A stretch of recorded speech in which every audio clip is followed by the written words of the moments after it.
CTV News at 5 with Hudson Mack.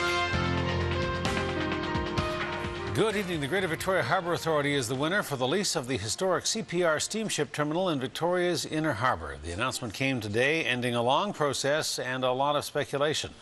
And you might say it's going back to the future. The Harbour Authority has wide-ranging plans, from a pub and bar to gift shops, and eventually taking the building back to its original roots as a terminal building.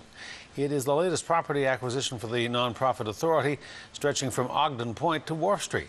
CTV's Louise Hartland has the details of the plan and joins us now. Louise. Hudson, after a $5 million renovation and seismic upgrades to the former Wax Museum, the Provincial Capital Commission is handing over the keys to the Harbour Authority.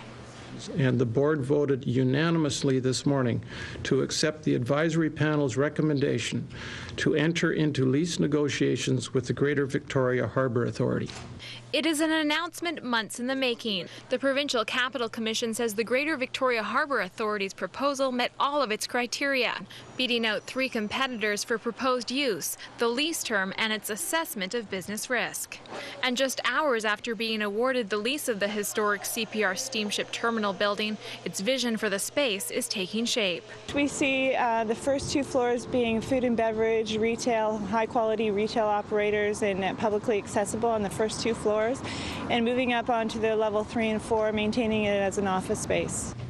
The proposal by the GVHA will see increased public access to the building and will preserve flexibility for potential future harbour redevelopment.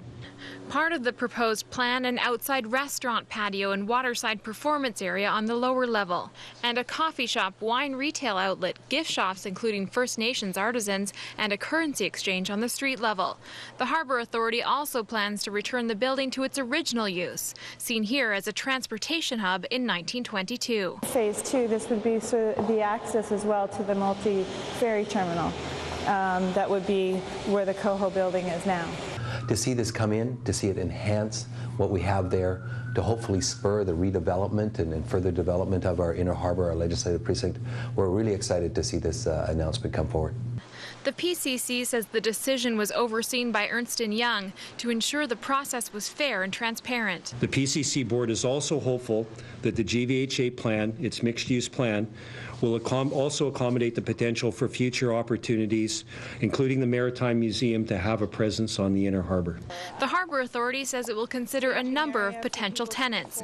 Negotiations over the lease will begin right away in hopes of opening up the landmark to the public in July.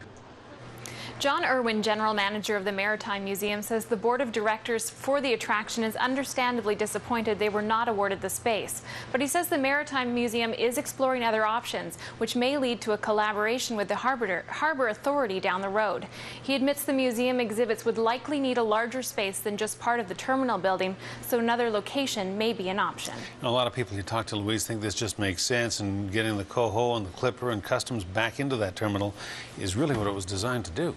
It is, and that is the vision that the city has, as well as the Harbour Authority. So hopefully down the road we'll see that in phase 2 of the plan. All right, Louise Hartland reporting. Louise, thank you.